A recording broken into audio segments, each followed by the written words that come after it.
Тенденциозна и без да имаме можност да доставиме докази во наша полза. Вака синдикатот на контролорите за летање во МНАФ ја коментира вчерашната одлука на граѓанскиот суд во Скопје да го забрани штрајкот закажан за во понеделник.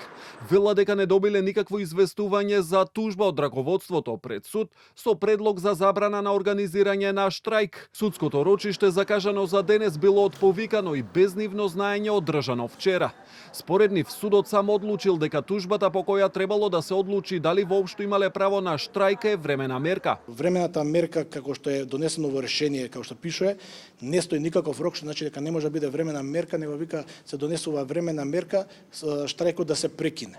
Нема ни кога да се закаже следно рочиште, нити дека е закажено, напротив, со самата времена, со самото решение, вика дека рочиштето закажано на 17.10 се откажува, што се гледа дека е тенденциозна со намера да едноставно не ни се овозможи да дадеме нашата одбрана и во наша полза. Од граѓанскиот суд за Канал 5 вела дека имало неколку неуспешни обиди за достава на поканата за рочиште и одговор на тужба, но представниците на синдикатот не биле пронајдени на адреса. Судот велат водел сметка дека последиците би биле несогледливи по однос на државата, затоа согласно закон одлуката ја донел во рочиште.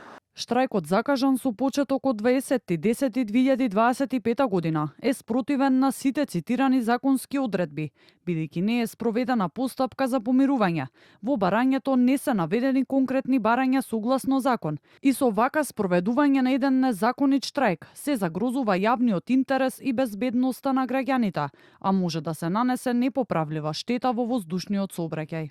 Од синдикатот вела дека имало постапка за помирување, но со претходното раководство ќе го почитуваат решението на судот и штрајкот ќе го стават во мирување, но не се откажуваат од нивните барања кои се дел од спогодбата од 2023-та, за која како што велат новото раководство не сака да ја спроведе бидејќи е подпишана со старото. Во неа се опфатени нивните барања, меѓу кои почитување на колективниот договор, систематизација на работните места, надворешна анализа за потребите од човечки ресурси и подобрување на условите за работа.